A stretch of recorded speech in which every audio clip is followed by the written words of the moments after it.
All right, guys, welcome back to another segment of MadGood Knicks Show. Yes, Jay in the middle here. I got Steph with me. I got TK with me. I ain't touching nothing. All right, I ain't touching nothing. No, seriously, guys, we are back, and we are here to talk about Enes Kanter. The guy we gave the keys to the city to last season. No, you gave the keys to the city. And you agreed. You. Now I mean you.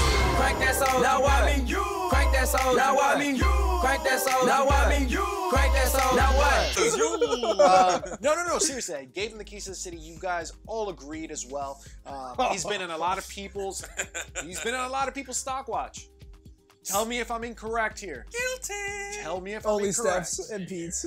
Multiple times. But the likelihood of Enes Kanter actually being traded. There's been some topics out there potentially being traded to the Kings. Ew. But what other resolution actually is out there? Because the Kings are the only team with actual cap space. Yeah. So let's get your guys' thoughts on it, guys. What's the question here? What's the question? One, is Enes Kanter actually a viable trade for Zach Randolph? Would that benefit the team? And two, what other trades actually out there do you think are a possibility for the Knicks? Can I just start with, I would hate to trade Enes Kanter. I feel a butt coming up. But Big butts it would probably behoove both parties involved, being the Knicks and Enes Kanter himself. You know, in New York, the media will eat up a lot of comments. Any little thing you say, right? Of course. Enes has to understand, and I love what he's done for speaking up against social injustice and all that stuff, but you can't translate that to the basketball court and New York media. You cannot come into this season, I understand you're in shape and you want to be an all-star and stuff, but you can't start to badmouth your head coach, the management of your minutes, the usage, your role and what you play. You just can't. This year was a throwaway and it was developmental year. You have to keep those under wraps. You understand we're trying to change the culture here. Just know that we are trying to win. Whether you are on the bench or trying to start, we are trying to win games. So we're not tanking. So throw that one out the window. And everything you feed the media is going to blow up in your own face. You are going to wind up on another team because of all the comments you said, because the Knicks have turned over a new leaf, right? Sure. They're not tolerating this stuff anymore. No. How instantly they were looking for trades, or they're rumored to be Enes Kanter available. So one of them was mentioned the Kings, right? Yeah. Do you guys feel that it's a viable option? Personally, no. I think it is one of the most disgusting trades you could do out there. Why would I trade? No, fuck that. Why would I trade for Zebo? Did y'all see we got Zach Randolph? Did anybody see that? Yes, sir. You see the move Isaiah pulled off? Yes, sir. Did anybody see what Isaiah pulled off for the New York Knicks? That's right. Did anybody see what he did? Yes, sir. We got Zach Randolph. So now we got a beast to throw the ball down low to. Not seen him since first quarter play. 53-50. This is Randolph. See, he doesn't need to play around the ball. I don't even know what he's doing, Leo. He's got This year's Knicks team is going to be awesome. Curry, Zach Randolph, David Lee. That is a formidable front line. But you have to understand, it's just a value.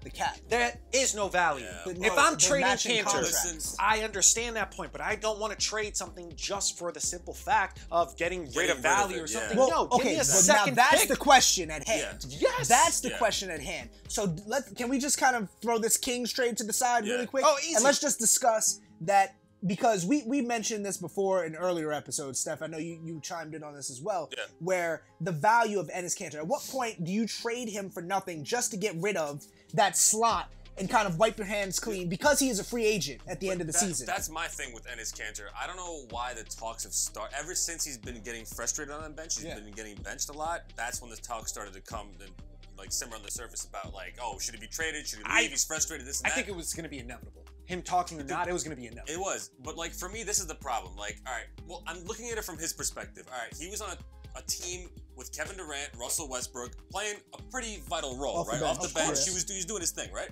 And he basically got, they almost beat the Warriors 3-1, so he was basically at the pinnacle of the NBA, right? And then he gets traded to the New York Knicks, Laughing bottom stock. of the barrel, laughing stock. Max Part of Kellerman. a new organization, and he's one of those veteran leaders that has experience with a very good team.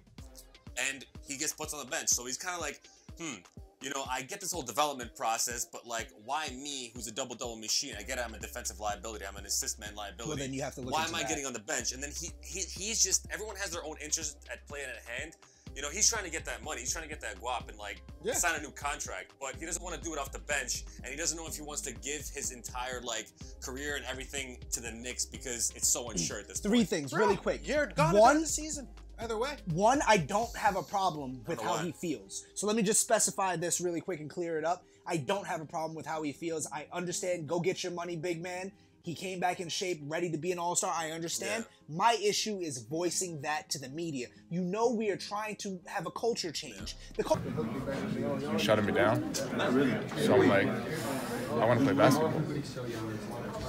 I love it here. I love New York. I love the fans. But in the end, I want to play basketball. The culture cannot change if you have people in the locker room bad-mouthing your coach and so on and so forth. The second thing is, I understand you're a double-double machine. Steph and Pete, you guys know this firsthand. Yeah. You guys posted that MadGood Knicks show fact about how the best 5 out there, the offensive rating, started with Cornette, with Knox, with Moutier, Tim Hardaway Jr. And I'm sorry. Oh, wait.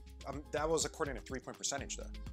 That was the offensive. That was the best offensive rating. That was the offensive rating. Best offensive rating. That was the offensive rating. So it was not Kanter. You should follow MadGood Knicks show on Instagram. It's okay, Jay.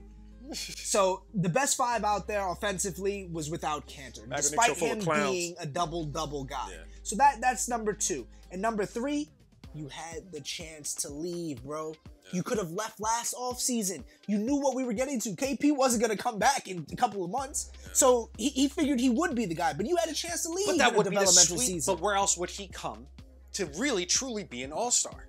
He really had the perfect setup this season. And you saw him working his tail off on social media, things of that nature. I understand his frustrations. I do, but I had a problem with him voicing. But back to the trade. Where and how would we trade Kanter? The only reason I would, if to the Kings, and God forbid I take Zebo back, you got to sweeten the pot with someone like Lee or THJ. So wait, you give up more?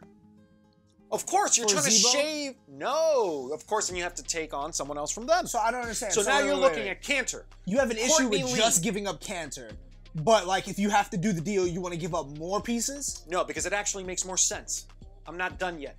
Trying to clear the most cap space I can. If I get Kanter and Lee off my books, I take, guess what, Zebo back. Welcome another guy that was actually homegrown, Iman Shumpert, expiring contract. I now have $52 million going into 2019. Why would they do that deal? They would do. Well, then that's where we have to include Charlotte's 2 second-round picks. I can't do that. I can't. Why not? To move Lee or THJ, one of the worst contracts we have on the team? No disrespect to you. You signed on the dotted line. You have to understand here, right? What's more of a guarantee, right? Neither are a guarantee, but what's more of a guarantee, right? Yeah. You drafting 2 players with the second-round pick, or you potentially, just because you freed up space, we did it before, 2009-10, when we tried to get LeBron James, we shed all the contracts possible, and he didn't wind up coming. I'm not in the business of just shedding these contracts in hope of acquiring more talent. When I have 2 second-round picks, the Knicks have done well drafting in the second round. How long are you trying to develop for when we actually have players that, dude, in the next 2 to 3 seasons with one of these free agency people coming in, ask me let's again. turn this ask up. Me around after this summer. Turn it up. Ask me, turn it up. If you were gonna beat it, bop it, pull it, twist it. Bop it, twist it, pull it, bend it, flip it, extend it, load it. What? Load it. Cock it. Read it. Your target is Senator Carlton McDougal. The 15th floor of the Gilmore building will provide an unobstructed vantage point. Memorize it. Burn it. Aim it. Turn it up. Ask me again after this summer, and I'll tell you. We'll see how far along we're developing. We need someone to come here to be able to help attract people to come this summer. I get it. Do you not agree in that statement? I don't think it'll be Iman Shumpert or Zebo. So guess what? I'm not done here. Go ahead. Get yourself a Kanter pair him up with a Frank Ntilikina, which he's loud and clear. He won't trade. No. We'll take back a Hassan Whiteside, a center that's amazing at the pick and roll and defense. Can you picture Hassan Whiteside, KP, 5'4"? Who else do you want to include in there? 3, 2, 1. I let one go. Hassan would be miserable in New York. But let me ask you guys one thing. Right. Like, let's not think about it this way. Let's not think, what will we get for Kanter? Let's think one for one. What value do we want to gain from another player we're going to trade for Kanter? All right, so we already had double-double machine, a guy who can put up buckets and he can rebound. Hassan is a double-double machine. He's a defensive liability, and he not can't Hassan assist Whiteside. But what players would you go for that he's volatile can replace that value that we need? What do we need from a center? Someone who can protect the rim. Someone that can protect the rim. Good at pick and roll. You can be somewhat of a stretch. I don't need you to stretch all the way to the 3, but at least hit a mid-range. I agree. But what else do you need? What I'm asking, what else do you need? What I'm trying to understand right now is we all are aware that this is a throwaway season, right? Why are we trying to acquire talent now when we have KP coming? We still don't even know if he's going to play the 5. We don't know what the so like. Why put a log jam? Why set in a log jam right now, just in case, without knowing anything? Let KP come back and return. Let's see if he's healthy, and then we can. I'm all for trading. Lee. We need to shed money off the books, or Tim Hardaway Jr. at this point. But Kanter, I mean, it's such a toss-up for me. Is he going to do more harm than good? If he's coming off the bench, he's going to keep running his mouth, bring the team down? I don't know. Should we just trade him for, a more expiring contract and lose the value there? I don't know. At this point, it's too soon to make that big of a move for a player that's providing for us at least somewhat. Right. You know what I mean? He's not just like a random whatever, like Joe Schmo. We can just give up. Some would argue it's too soon, and the trade deadline is February 7th, so it is coming very soon. Jay, get it out really quick. We got to wrap this up. We do have to wrap it up. Other options here for you. Rondo, Beasley, Stevenson. Guess what? 21 mil. You can go ahead and flip that. Another one for you, just in case you may want to continue developing. Jabari Parker. He's not playing with the Bulls, really. That's one more trade to look into. You know what's funny? I could actually see Enes Kanter with the Lakers. That would be pretty good for them when they make their playoff push. Guys, I looked at options out there, and they are successful in the You came prepared, my brother. All right, we got to close this one out, guys. We got to close this out. Cerrado. Right here. Close the doors like this. Guys, tune in next time. Comment. Do everything that we always ask you to do. And if you want to drop some negative comments, we welcome those too. Because long hair, don't care. Just drop them for him. I care.